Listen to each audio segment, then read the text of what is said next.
Reach high, aim high, and obtain. This recipe is a generational one because it was given from my dad's mother, so my grandmother gave this to my mother when my parents first married. Since then, it has been very much a staple in our family, although I did make some changes to make it my own. So to begin with, you're going to need 3 large organic bell peppers that you're going to remove the seeds and the stem from. Ideally, because of the size that you can see in front of you, you would want 4, because that's what I ended up doing. I had to go out to the store and get another one.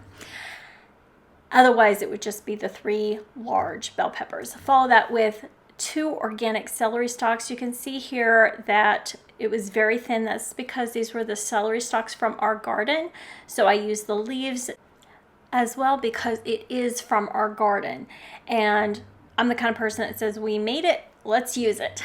And you can see I'm chopping this extremely fine because of the way I will be incorporating this into the recipe.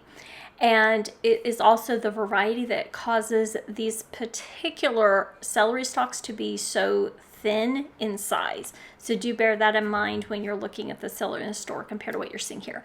You want to follow that up with 1 onion as well, finely chopped. You can use any variety here. I personally tend to use white onions in general, and that's just my personal preference. But a purple onion can be used just fine, and my parents actually find it has a sweeter flavor to them. You also want to include to that 1 pound of organic grass-fed beef.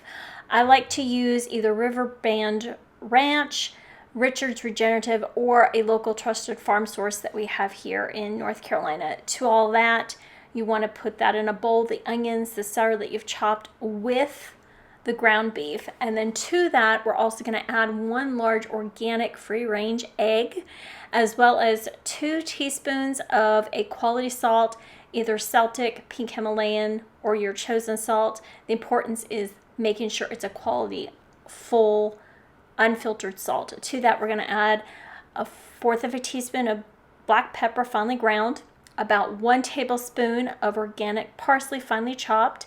We use the one from our garden, as well as 1/4 of a teaspoon of chili powder. I do want to point out that our organic parsley is from our garden, so it was dehydrated, which actually helped facilitate everything coming together really well. So I do want to add that caveat. And then you want to utilize your hands, get into it, and mix it all thoroughly and well. This is a great time to actually have kids be involved because it gets them that tactile sensation with learning cooking as well as their food. Now, depending on if one is a migraineur or not, this is where you need to potentially do either cooked rice, creating 1.5 cups of cooked rice, or utilizing 1 package of Miracle Noodle Organic Rice. If one is a migraineur, it is best to use the approach of the Miracle Noodle Organic Rice because of how a migraineur's body treats rice. Now, in this particular approach, I'm showing both options visually, and I purposely am doing both because when we had this for lunch, I had people that wanted more with the Miracle Noodle rice approach than they did with the rice. So you will see me actually split this recipe, but also show you mainly here next the Miracle Rice approach. Okay, so there's the instructions, which is open the bag, rinse, and then basically cook. And you can see here the ingredients, organic, and this is the organic Miracle Rice. Turn that light on. There we go. It's a little bit too dark. So I'm gonna open this up. And I'm doing it specifically in the sink one because it's full of the water that's used to preserve it. Also because I have a filter here in our sink that will make it easier to rinse the rice and also get the last little bit out of the bag of the rice. So I just basically put a little bit of water in the bag to get the last little bit of rice that usually is in the bag.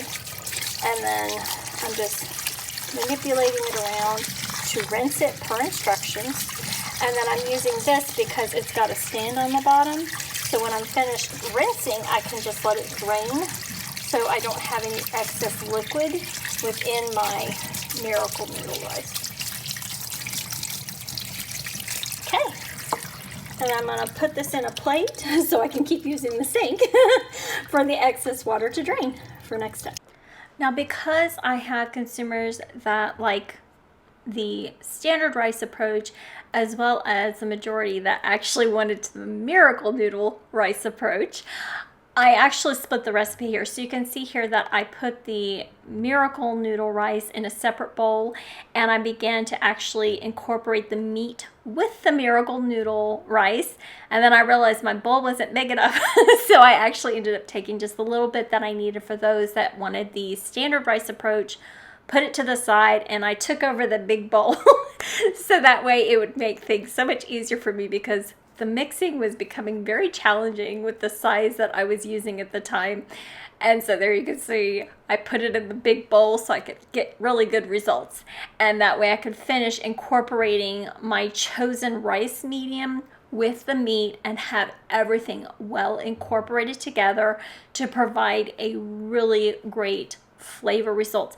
One thing I do want to mention, and this is just a side caveat, is that I discovered that the Miracle Noodle rice actually uptook a bit of the flavor of the stuffed bell peppers. And so as I consumed it, I noticed that I wasn't getting a lot of the standard historical rice texture that I have had before historically. So I actually found I ended up loving the Miracle Noodle rice approach better than the historical rice approach. That was just personal preference that we discovered, both myself and the others that ate these stuffed bell peppers. Now, once you have it all incorporated, as you can see here, I am actually stuffing the peppers now with the center that we have made of the noodles and the meat all combined.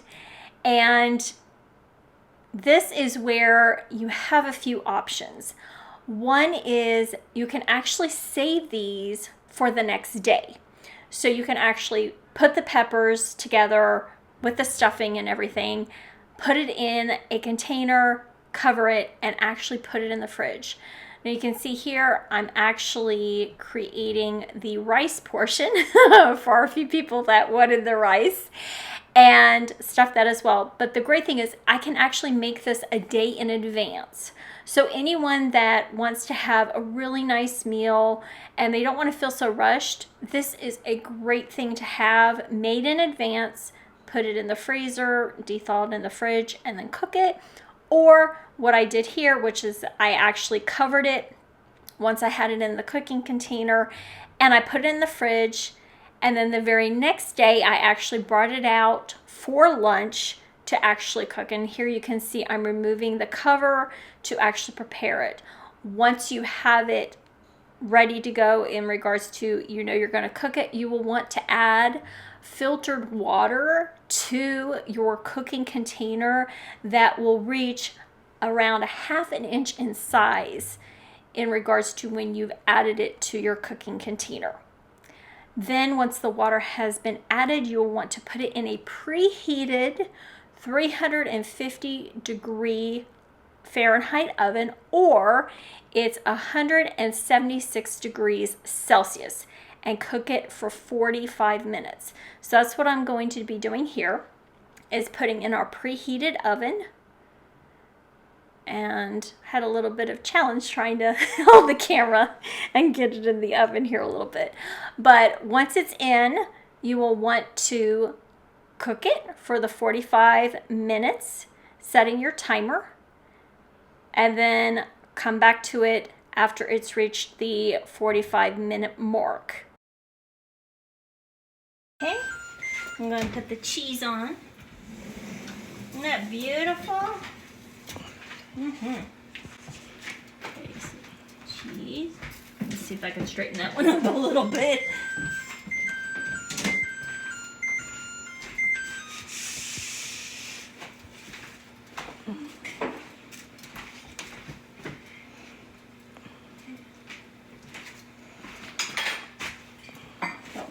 showing those.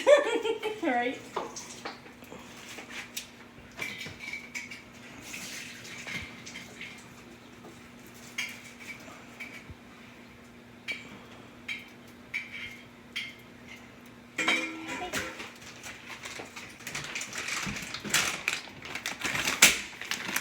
And the last one. There we go. All right. Let's put that in there. I'll give it another 5 minutes.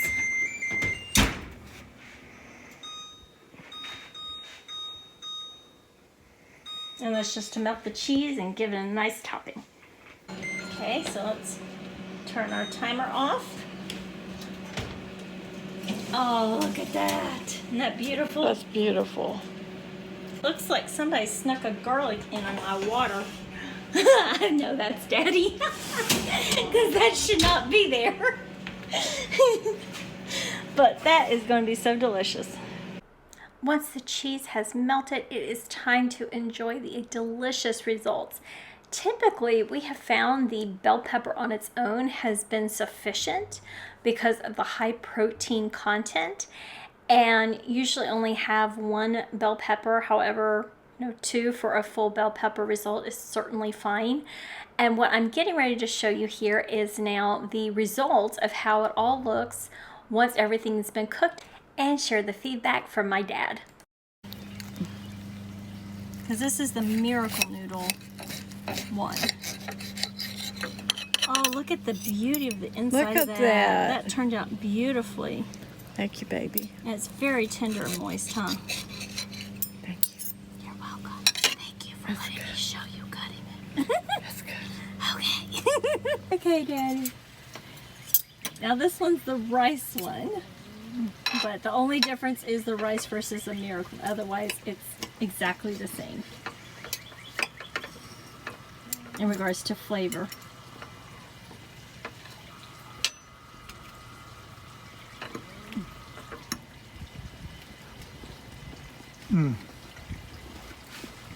I love peppers. It was so good. How's the flavor and the texture, Daddy? Everything is perfect. Yeah? Perfect. Did you get enough cheese? Because I know. Oh yeah, that's plenty of cheese. Okay. Every single person who watches this video has the power to change someone else's life today. Subscribing to TaylorIt takes 1 second, but creates a ripple that reaches people across the entire world. Hit like, share this with someone who needs it, and drop your location in the comments because seeing where our community reaches genuinely excites us. Together, we are building something real. Join us and help others find this too.